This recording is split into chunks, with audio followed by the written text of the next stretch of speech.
Escaping Denver, Supplementary. Interview with John Zada.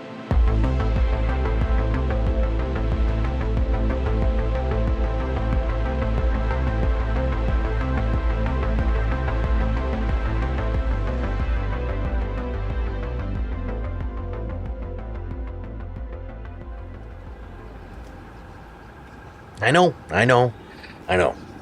I'm releasing this episode on an off week, but in my defense, this isn't like the other episodes. See, I've been getting emails asking me about what my research process is. What am I doing beyond asking all of you for help? And that's a fair question. When these messages dropped in on me out of the blue, I had no idea where to begin. I started with the internet, which was just a rabbit hole of contradicting theories. Is there such a thing as access to too much information? It's like drinking from a fire hose. That experience had me longing for a book or something to explain it all. Just a simple textbook for what I'm going through. Something about it being printed makes it tangible and somehow more reputable. Sadly, libraries don't have an "I've received messages from strangers trapped in potential secret military base" section, so I still had to hunt. Full disclosure, the hardcore believers in this stuff freak me out a bit. They're all just so passionate and certain. It's like oil and water to what I was feeling. So I had to look for an author that's a little bit more like me. At least a degree of separation between them and the subject. A skeptic. What I really needed was a journalist. And that's what brought me to John Zada. Yes, he wrote a great book about searching for the Sasquatch, but he is first and foremost a journalist and approached the subject matter like it was an investigative report. If I could just sit down with him and ask him a few questions, maybe he could help me untangle this all. I couldn't exactly tell him what my situation was with the messages, clearly. I barely believe them myself, but I did tell him I was doing a podcast that touches on conspiracy theories. What follows is the first of my interviews with authors and experts in this subject matter. The occult, the paranormal, the stuff we're not supposed to believe in. I'll build up to the people who have experienced the stuff firsthand, but I just had to start with my fellow skeptics. Here's my chat with John Zada. All right. So right off, let's kick it off. We have John Zada with us, author, journalist, traveler. Thank you very much for being here. I appreciate your time to talk about the subject of, a number of subjects, but primarily the Sasquatch. You've written this wonderful book, In the Valleys of the Noble Beyond, In Search of the Sasquatch, which is a very different take on the Sasquatch phenomenon.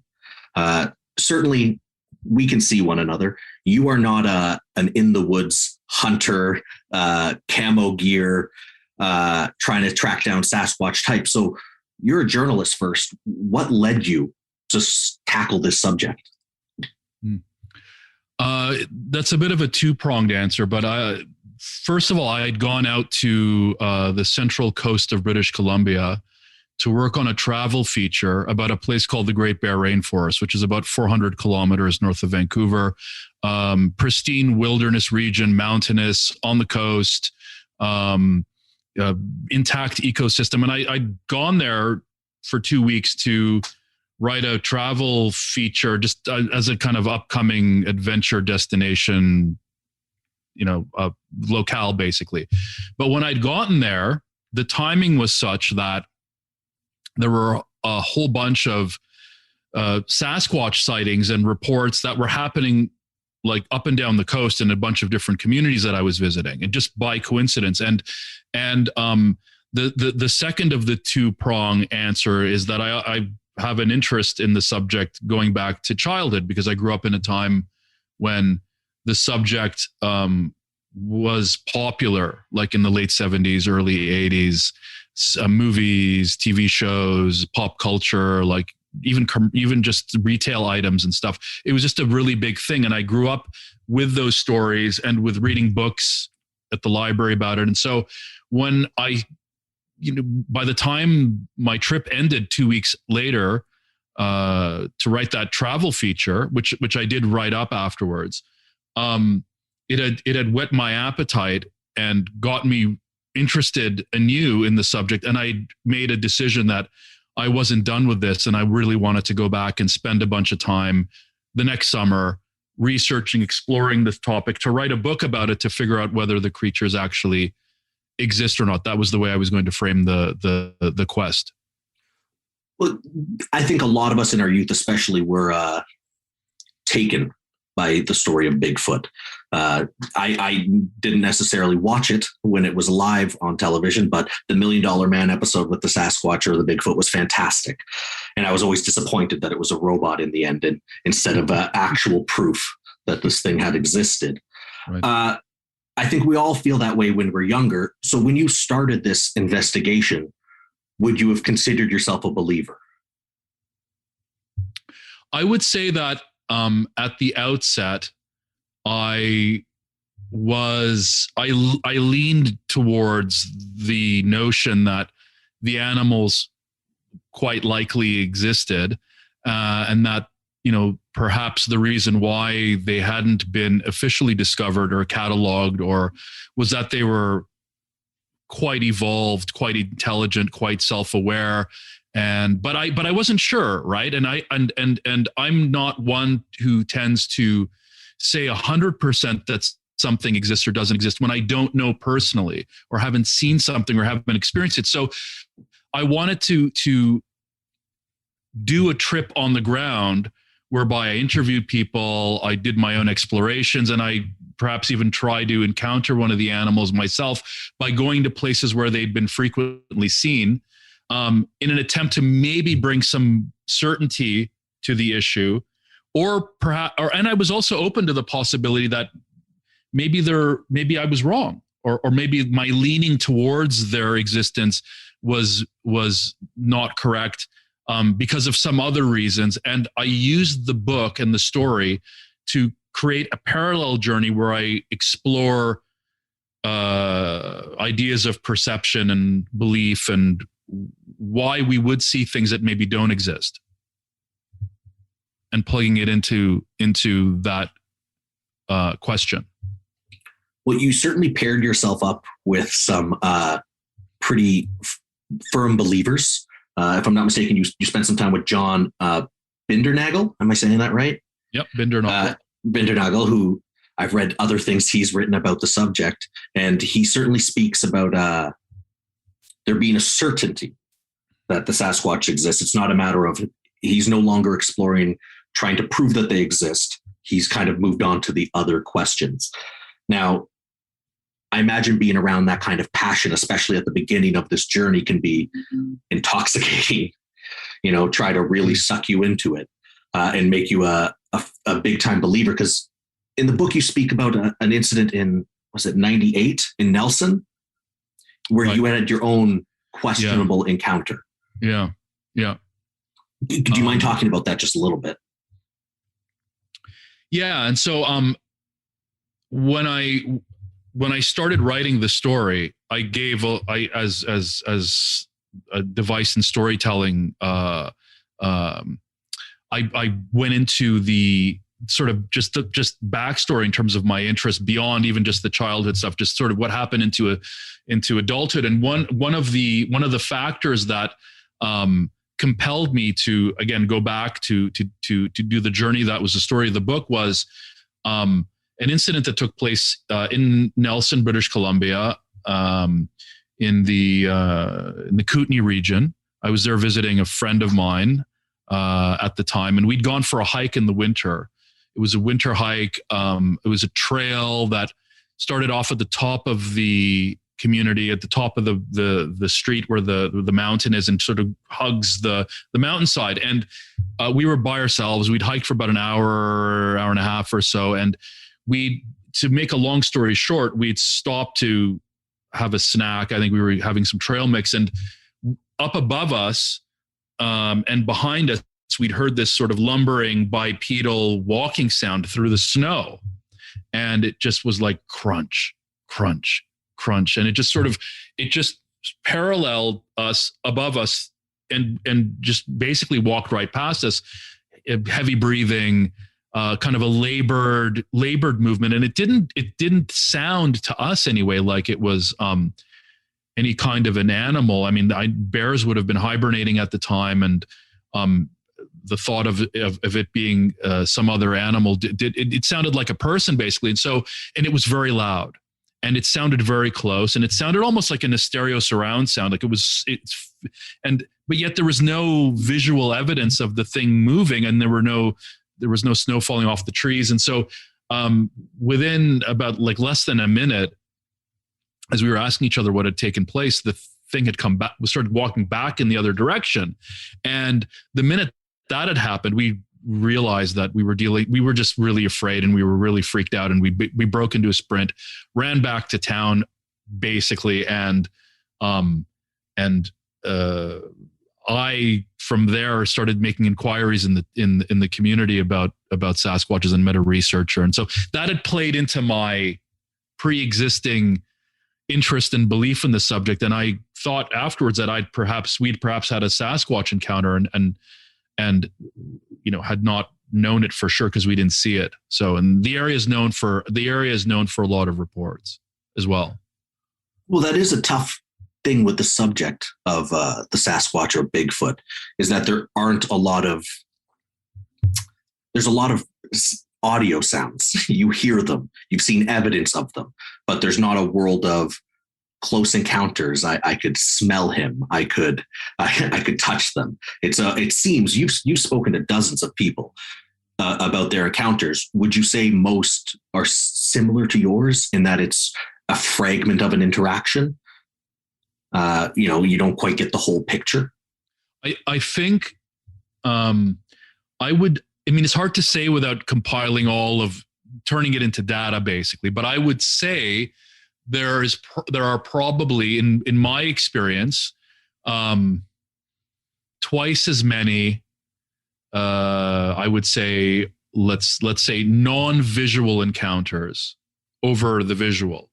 And even among the visual, there's sort of the more close up, there's the more distant. And so they vary in quality. But I would say because the animals are said to vocalize and, they're heavy, they move through the brush. And so you get the stomping, you have the various calls, you have rock throwing, you have all, what's known as the tree knocking, where they are thought or alleged to take a stick and communicate by hitting it on the tree trunk. You have a lot of that kind of thing. And you tend to have people who spend a lot of time in the bush who know a lot about the various animal sounds. And so those people tend to be more certain when they think they've heard something that they know they haven't heard before or doesn't exist. So in terms of the visual encounters, they're less frequent, I would say, but you do get them, and they can range from something very close up to something quite distant, and obviously the further distant, the more questionable it may be, because brown hair, black hair could be brown bear or grizzly black bear. It becomes ambiguous after that. So, So I mean, it's essentially those types of encounters that you're dealing with.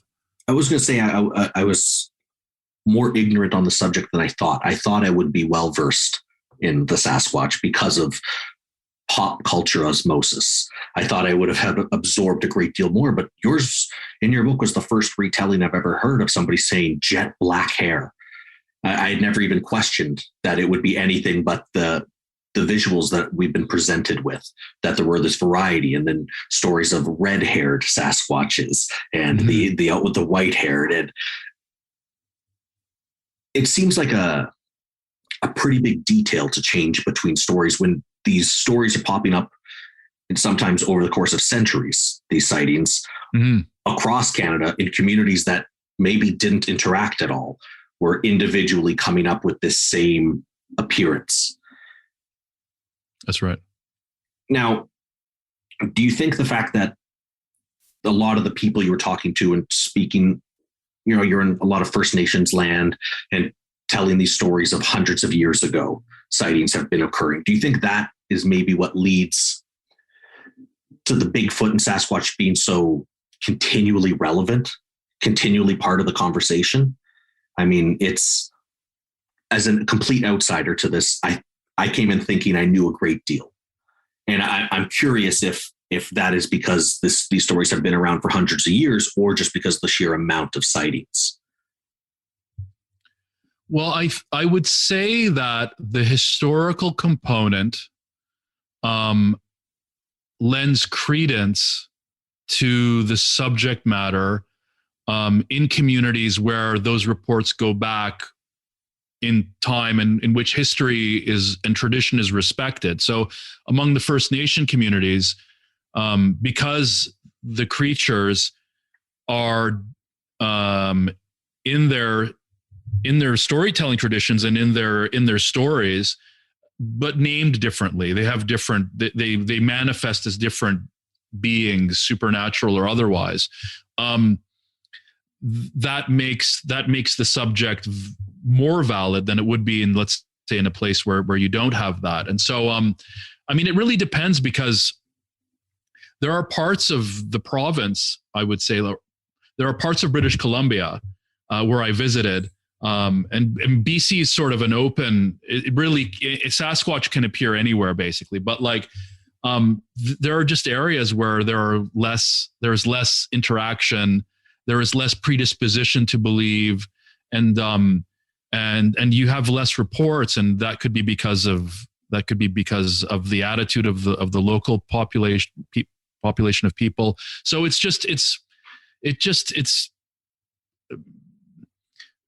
the popularity or the viability of the topic really it'll depend on a whole bunch of things, I think. And Harrison Hot Springs, for instance, which has a long history of reports, and we know that it does because there were some non-Indigenous people writing about the subject there as far back as the 20s. It's become a Sasquatch hotspot. So in a sense, like, that will always be on the Sasquatch map, right? So as will Willow Creek and Bluff Creek in California, and there are just various nodes of it. So all that plays into what people think they see and don't see in those places.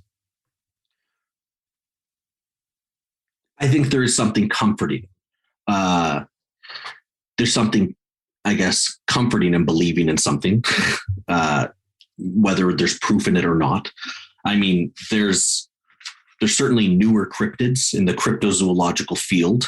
The chupacabra, the reports of that start in the 90s. Mm-hmm. It's a relatively new cryptid that doesn't have nearly as rich a heritage, but I suppose the stories of cryptids have to start somewhere always, and maybe we're just at the beginning of the next Bigfoot saga. Have you, in your exploration of the subject matter, did you come across people that had, not only have I seen Bigfoot, I've also seen blank. Did you find that there was the people that had seen something have seen others? So in the time that I'd spent traveling on the BC coast, both for the actual 3-month trip that I depict in the story, and also for follow-up trips to the area where I do further research, and I even wrote part of the book while I was up there. I didn't really come across mention of other cryptids in the sense of vastly different creatures that are controversial or super mysterious or supernatural. I did, but at the same time, there were mention of other things. So I met a lot of fishermen, for example, deep sea fishermen, commercial fishermen. I mean, it's a big business up along the coast. And, I met a guy who had told me that he had seen a kind of sea serpent type of thing. He couldn't describe it, but it was like a Loch Ness monster type of creature that had been spotted by not just him, but other fishermen, colleagues of his that had fished in the same area. So I guess, between the north coast of Vancouver Island and up to Haida Gwaii and all along, up into even the Alaska Panhandle. And so that creature, or those creatures, are referred to by some cryptozoologists as Cadborosaurus, because I think one of those animals had washed up on a beach or on the shore near Victoria, British Columbia, or in Victoria. And so there is, I think there is a photograph of the body. And I think there is some evidence based on what they had found that there was some kind of a serpent. And so these guys had described that when I met them, and this is something that other fishermen had seen. Also, there was mentioned several times by people in the communities, First Nation people, about a smaller Bigfoot type of creature, like a small midget kind of thing that some people call the bookwis or pukwis or what. I mean, there's different variations of the name, and I'd asked them, could you possibly be mistaking the creature for a juvenile Sasquatch, for a smaller creature that is a child? And they said, no, we have a different being here that is smaller. So it's like a Sasquatch, but it's like smaller. And so that would, I think, qualify as a different cryptozoological being. And so those were sort of the two other things that I'd heard about. And then maybe one more person had mentioned like a gigantic bird that was like the size of a man or something like that someone had seen. But you do get these reports of like gigantic birds occasionally. So that could have just been like a huge eagle. Absolutely.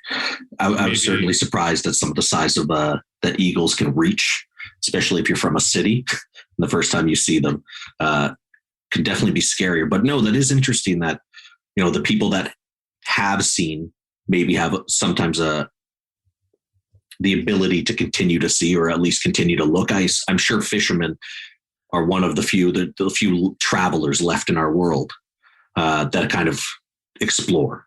Well, I was going to say that you hear from them frequently if you know enough of them, or if you were to talk to enough of them who've spent a lifetime working in that field, that they tend to catch a lot of really strange stuff in their nets.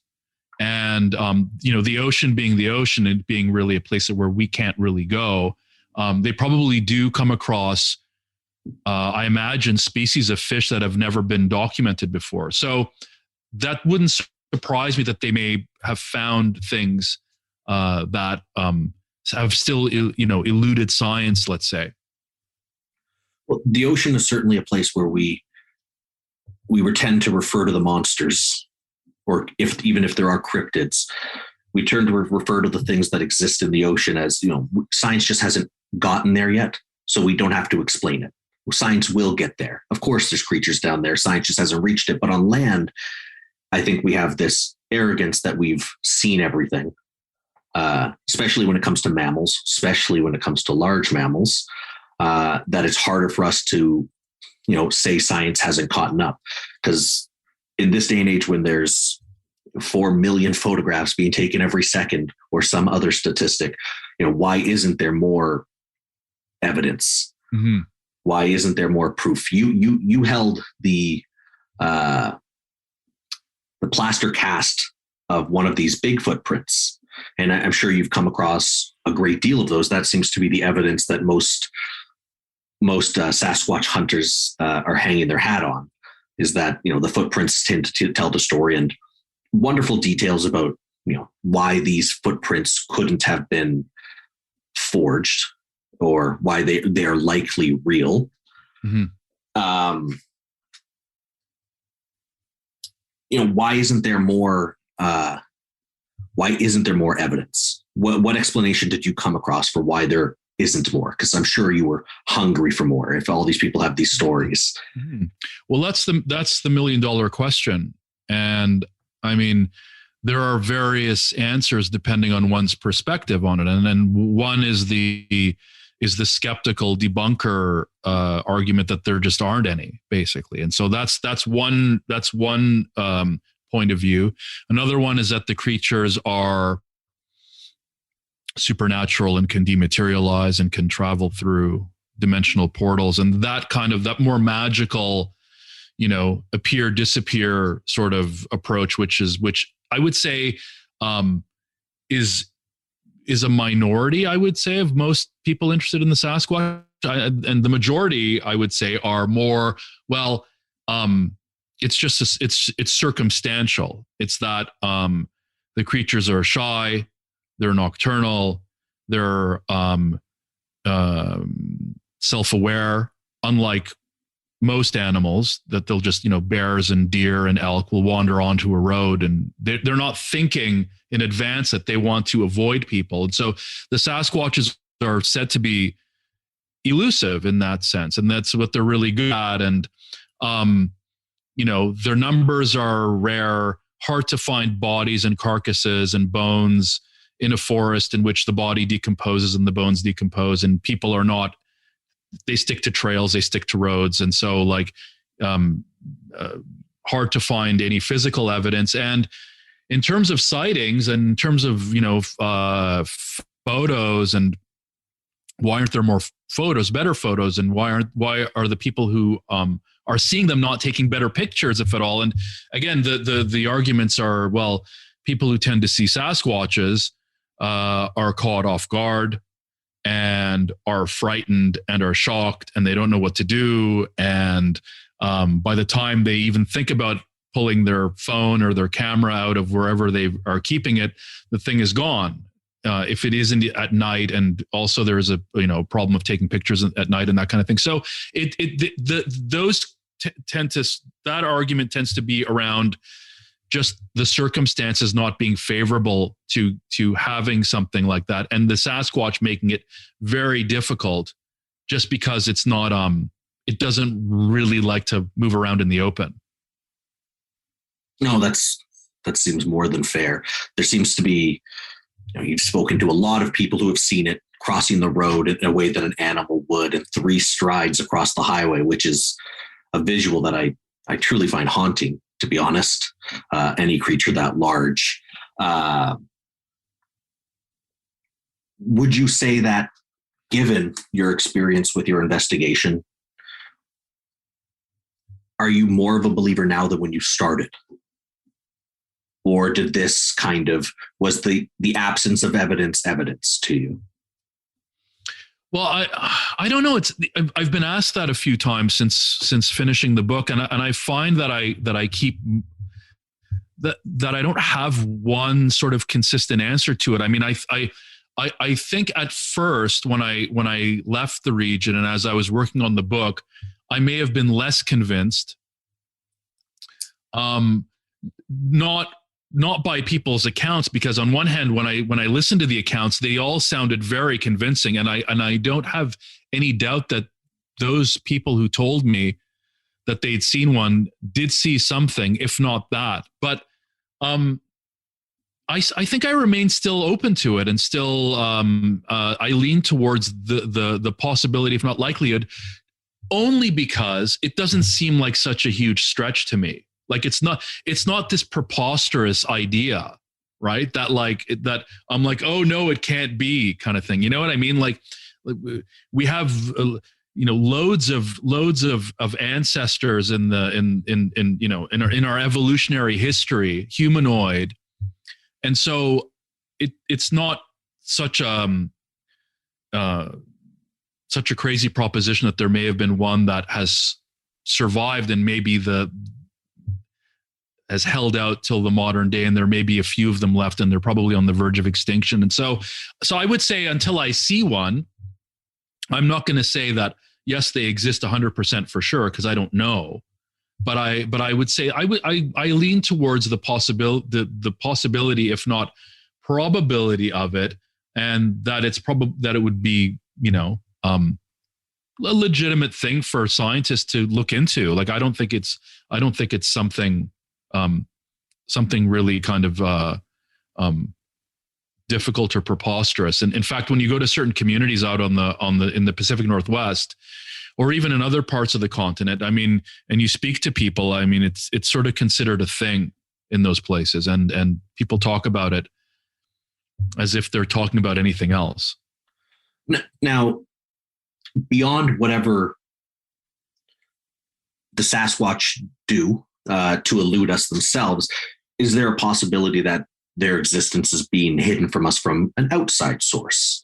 I mean, is this something that when it comes to aliens, it feels like you're able to say, well, the government is hiding that. The government is keeping that information for us. It's likely that they know it first. When it comes to something like the Sasquatch that's grounded here, you know, is that even a possible outcome? Is that something that people are even talking about?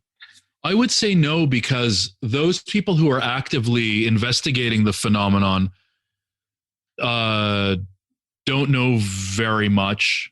And people, you know, working in government offices in provincial capitals, state capitals, country capitals, who don't really get out very often into the bush and who are busy doing other things. I mean, I would say the extent to which there may be some, I don't want to use the word cover up because that's conspiratorial, and I don't think it's a conspiracy thing. I think that maybe, you know, forestry people, people who work in an official capacity with the backcountry or crown land or parks might turn a blind eye to stuff, or may not decide to not really pursue anything, or may know stuff and they're not maybe telling their bosses, or they may not be talking about it with their colleagues. So there probably is some looking away, but I don't think the government has knowledge, because those people are just not on the ground in the field doing that work, because they're in their offices doing other work, and they don't know. Nobody really knows, I don't think. So it's, unlike the situation with aliens, we have satellites everywhere that are kind of doing the work. Those are out in the field, as it were, kind of collecting data. You spoke about in your book that believers of the Sasquatch tend to fall into three categories. Those that believe in them as animals, spirits, or extraterrestrials. Mm-hmm. Now, in your exploration, did you find many people that were justifying it as extraterrestrial, or were people primarily in those first two categories? No, they were a very big minority, if almost a negligible presence among the communities I visited, only because the UFO thing doesn't play into the indigenous story thing. It's almost like for them, they have a cosmology, they have a belief system, they have their traditions that are not, the UFO thing is not doesn't mix well with that, I think. So you would not really hear that perspective, because they have their own explanation for it. They don't need the UFO explanation. They're supernatural beings. And so I think the UFO thing tends to be more of a non-indigenous kind of, more modern take. Yeah. And you also need a person who's open to that idea to also, and so it's a bit rarer, I would say, but when I think on separate travels to like Nelson or in the Kootenays, which is a little bit more, you get a bit more of that new age contingent there, in those communities and in the smaller towns and villages and stuff. And there is a little bit more of a UFO type, I guess, tradition there, because there are lights in the sky that tend to, for some weird reason, I think I'd even seen them on one of my trips there one night. There was like this sort of hovering light above the mountains. I went on a drive. It might have been either that trip or a different one. So it's known for that. So you do get a little bit of a mix in that, but I didn't get any of that on the coast at all. I can't let us brush past this. You seeing lights above a mountain. These hovering lights, what did you think they were? Or were people you were with, did they kind of explain them away?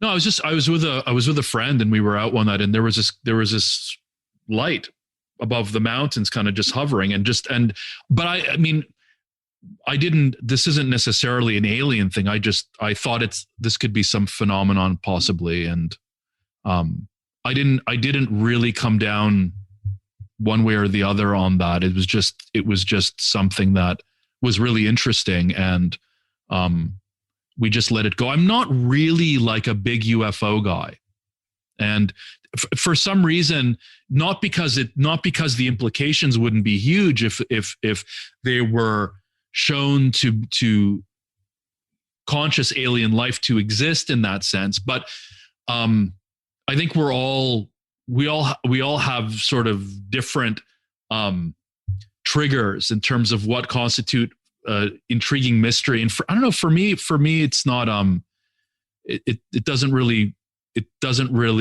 get me, that whole thing doesn't really get me going for some reason. I don't know why. So there is something to me about the history, I suppose, of Bigfoot and the Sasquatch that feels like it has more to back itself up.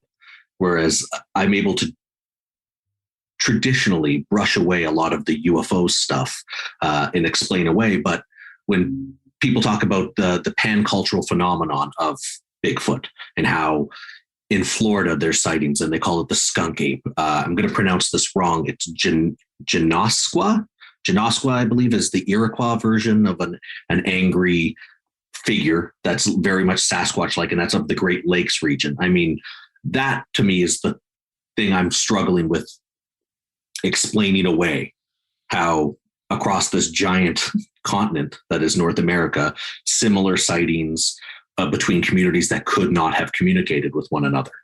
You know, how do these stories kind of crop up everywhere? Even your searching of BC or British Columbia, rather, the beginning of your book looks like the beginning of a fantasy novel. You start with all these gorgeous maps of the air, the uncharted territories you've gone into, and these are communities that 200 years ago would not have been interacting. There's a huge distance between a lot of these people, but you were finding that these similar stories were popping up across the board.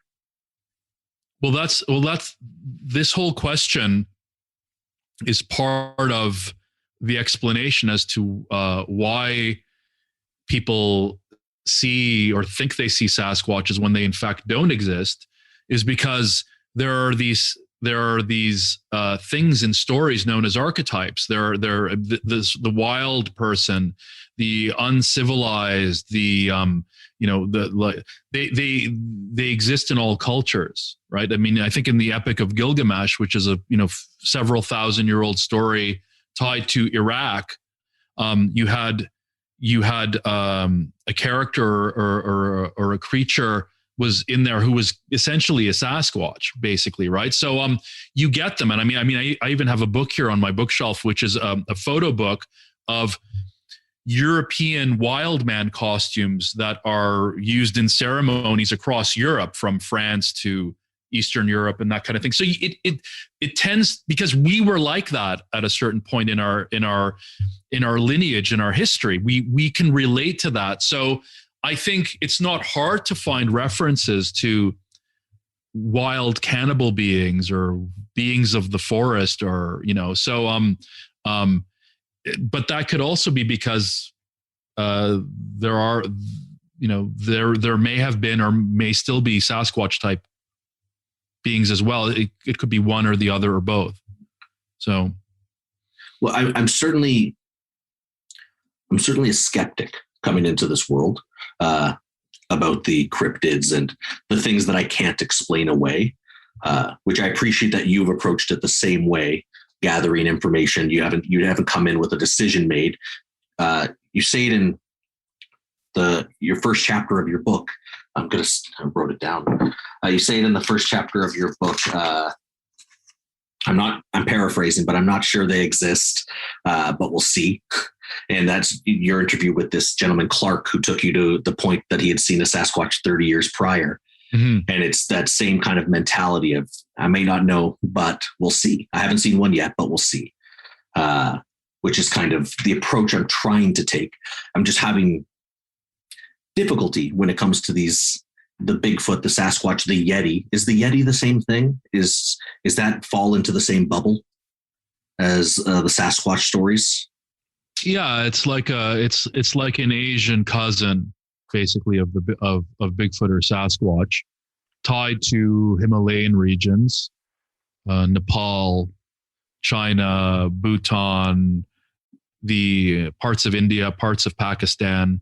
They all have those sorts of stories. And then you've got them in Siberia, sort of the far east of Russia, but you also have them in the Caucasus region of Russia as well, and the Pamir Mountains. So there are similar stories and lore coming from very remote, very mountainous, very inaccessible areas of the world where there are traditional cultures still. Even Australia, South America. But I think the sheer numbers of reports tend to really, the Yeti Nepal thing is sort of, I think, has faded a little bit and has become, in the same way that Loch Ness Monster has, people don't really see it much anymore, right? So assuming there was anything there to begin with, but in North America, it has stayed strong. And so partly a cultural thing, partly reality. I don't know, right?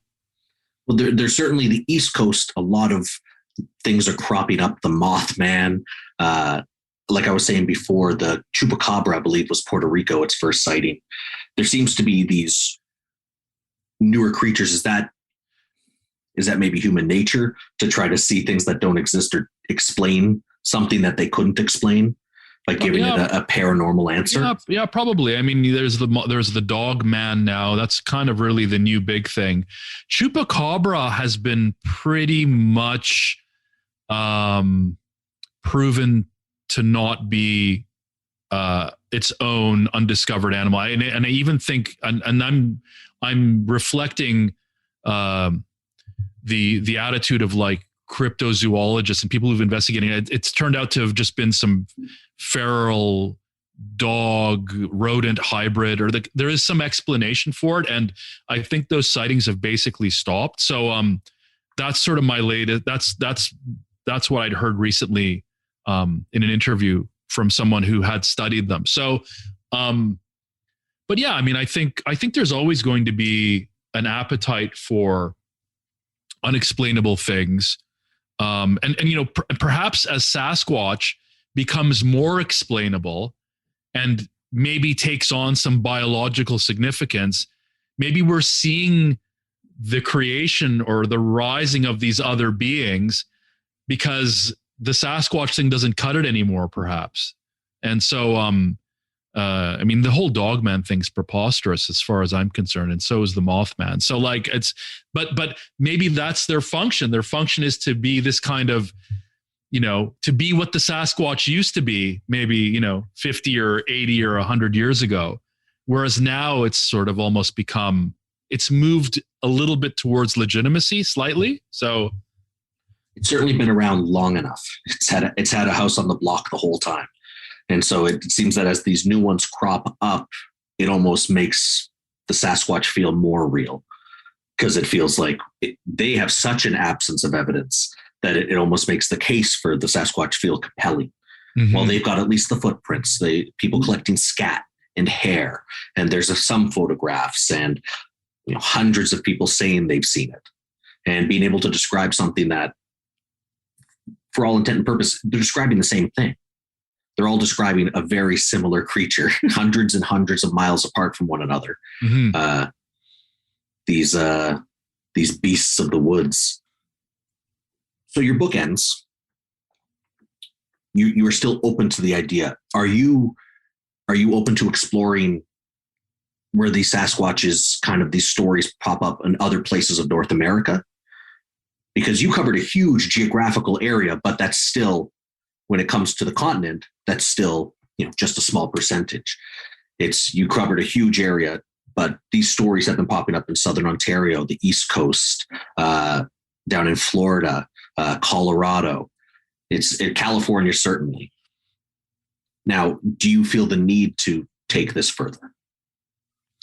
No, I don't think I would go out of my way to do further investigation or writing about the issue, only because I'm only going to really come up with a lot of the same information and stories anyway. Like, it's just like the stories recur in different forms. And so I think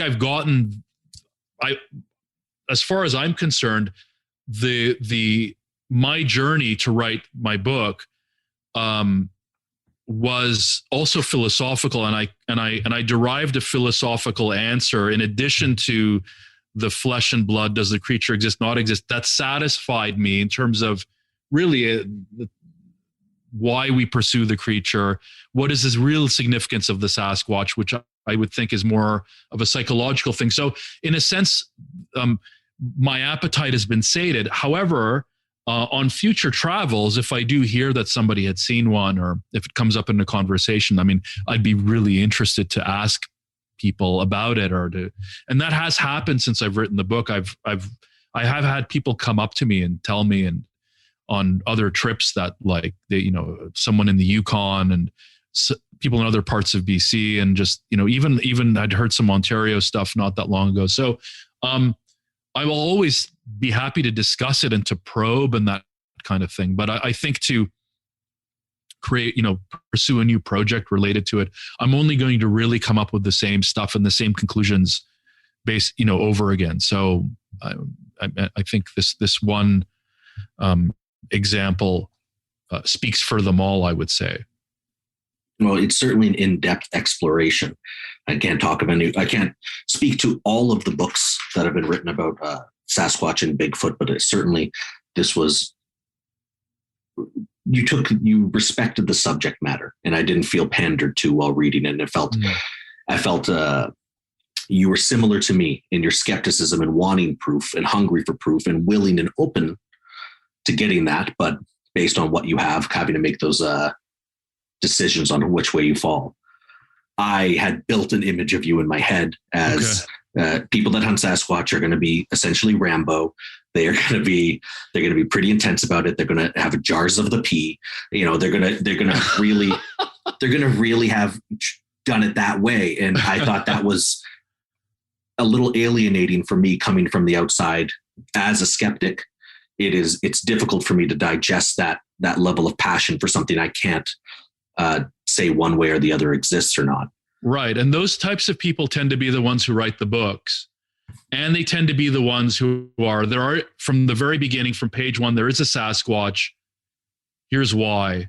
And they get into all that. And so, and I think I wouldn't have gotten a publisher had I, even with, like, let's say my acceptable level of writing, no one would have taken it on had it not been more nuanced and more undecided. Yeah. And I mean, even with the respectable publishers, there were a lot of publications who wouldn't review it because they thought it would be that kind of a thing by the kind of, I don't want to call them the crazy people or whatever, but like, let's say the more focused, dogmatic, unrelenting, insistent voices. So yeah, it was a travel log and a philosophical journey, as opposed to, these animals have to exist and you have to believe it, and, that kind of thing. So I very much felt like you were giving us, the audience, the opportunity to make our own decision based on the information we were hearing as well.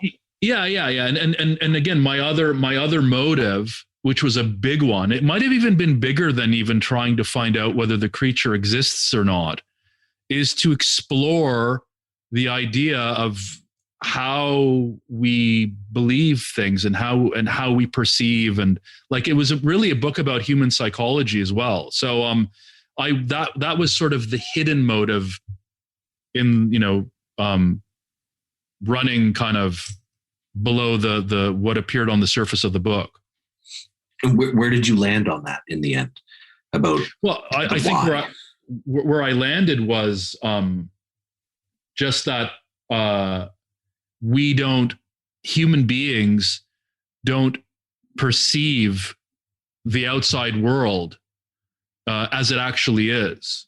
Everything we see and we hear and think we know is a recreation of what actually exists subjectively.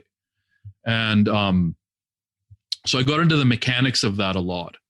That even and how we are skewed in our motives in terms of what we believe or don't believe or see or not see. And so I think I even said in the I did say in the book that even if there are Sasquatches, let's say, it's likely that many sightings or many encounters or many experiences are misidentifications or are not actually representative of the creatures. Even if you have Sasquatches, there's going to be a lot of people who are wrong about that, because just our perceptions are flawed. Well, you talk about these communities that are almost conditioned to believe because of the oral traditions of their stories, and they have this heritage of these stories. So they're almost conditioned to believe. Would the opposite of that kind of say that most of us outside of those bubbles are conditioned not to believe? We're conditioned to less about having faith and more about what I see is real. Well, I do mention in the book that when you speak to people in big cities who haven't been to these places, who are more rational,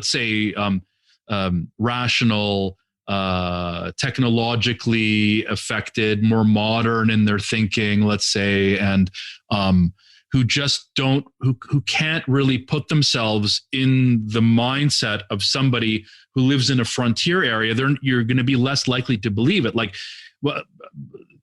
Sasquatch is a huge thing in British Columbia. Yet when I'm in Vancouver, I get snickering from people there because they tend to be city folks, right? And even you might go hiking, in the North Shore Mountains, and you may go camping, on Golden Years Park or whatever twice a year. But that doesn't mean that you have an appreciation for what it is like to live in a backcountry region where strange things happen, right? So yeah, there is a definite urban-rural divide.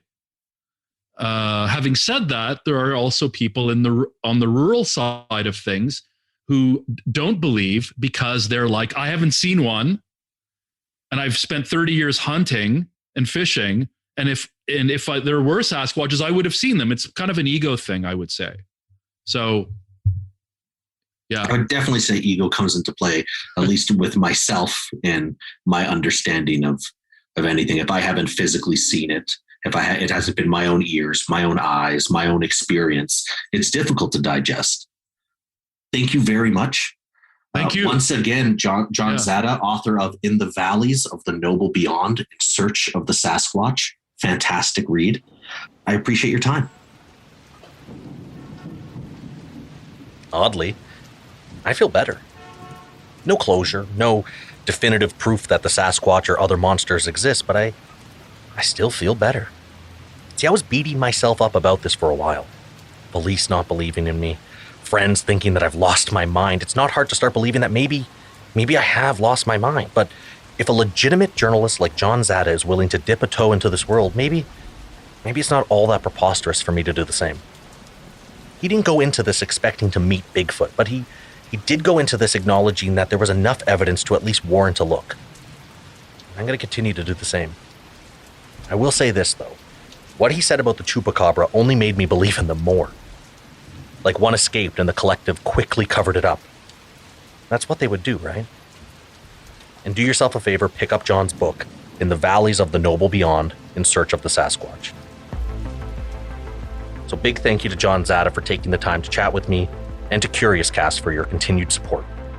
I'll see all of you next week for another episode of Escaping Denver.